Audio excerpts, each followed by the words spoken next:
Chapter 6. Freeing the Prisoners. Quickly, Solid Snake pocketed the empty Beretta and moved on to the right-hand truck.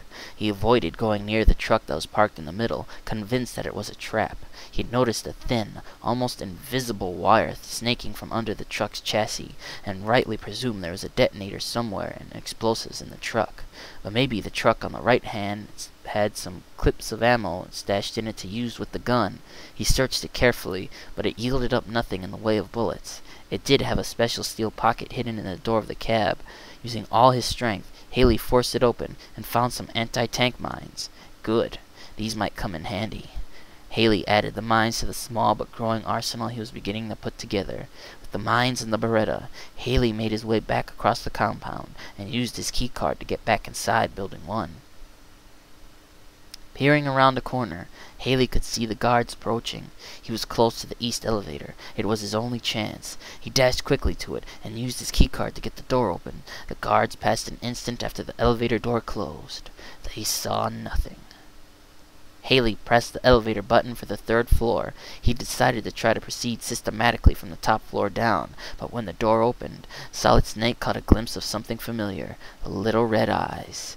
They were infrared sensor cameras on the third floor, unblinking, all-seeing little red eyes. The young Marine captain had to keep tight up against the walls to avoid the surveillance lenses. He figured that the entire complex must be monitored, some parts with cameras, others with heat sensing or motion sensing devices. How long would he be able to escape detection?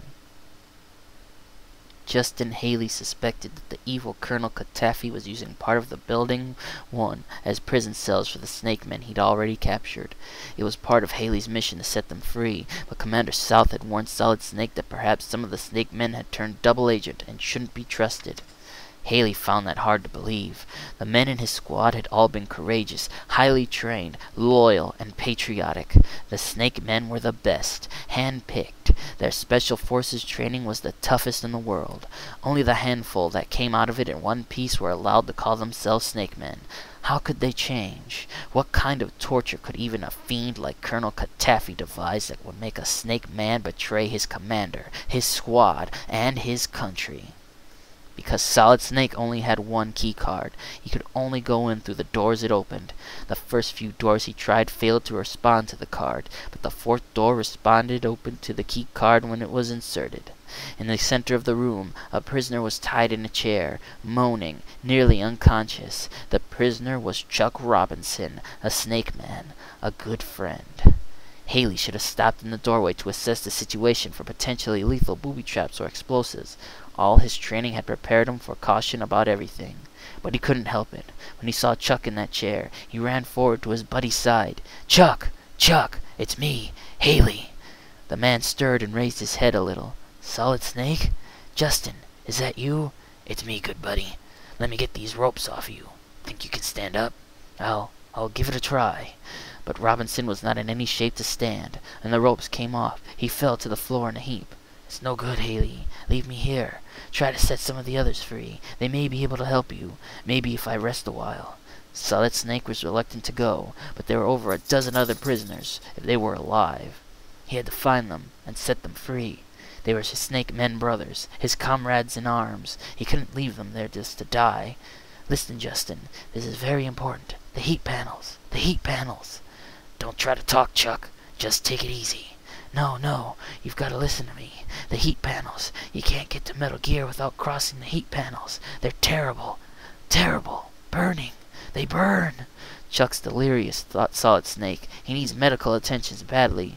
"Eat the rations. Eat the rations. You've got to have plenty of rations if you want to make it through, or you'll die on the heat panels."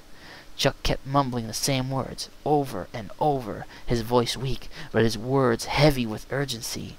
Right, good buddy. Will do," said Solid Snake softly. "Listen, Chuck, I'm gonna leave the door unlocked for you. Try to make it out of here. If you can't, I'll come back and get you after I finish with Metal Gear. Is that a go?" Chuck nodded wearily.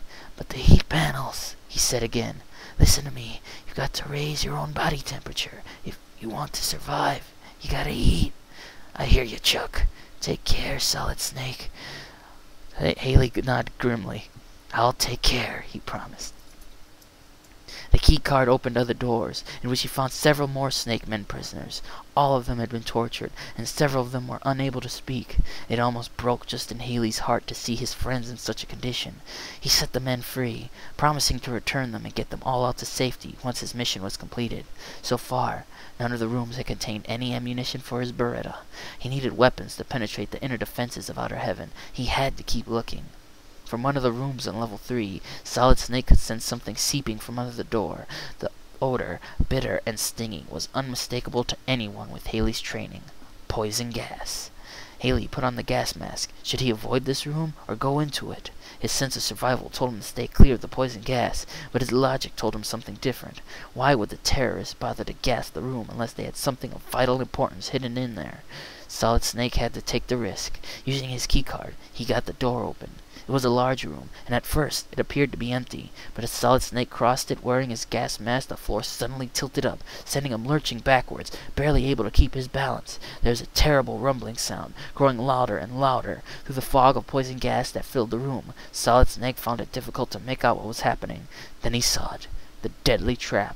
A huge rolling device, a giant steel pin, 8 feet long and weighing 3,000 pounds, heavy enough to crush a man to death, detached itself from the wall and came rolling along the sloped floor, coming at him at top speed. Unless it was stopped, in only a few seconds, it would smash the life out of Solid Snake. Game hint: avoid surveillance cameras by staying next to the walls.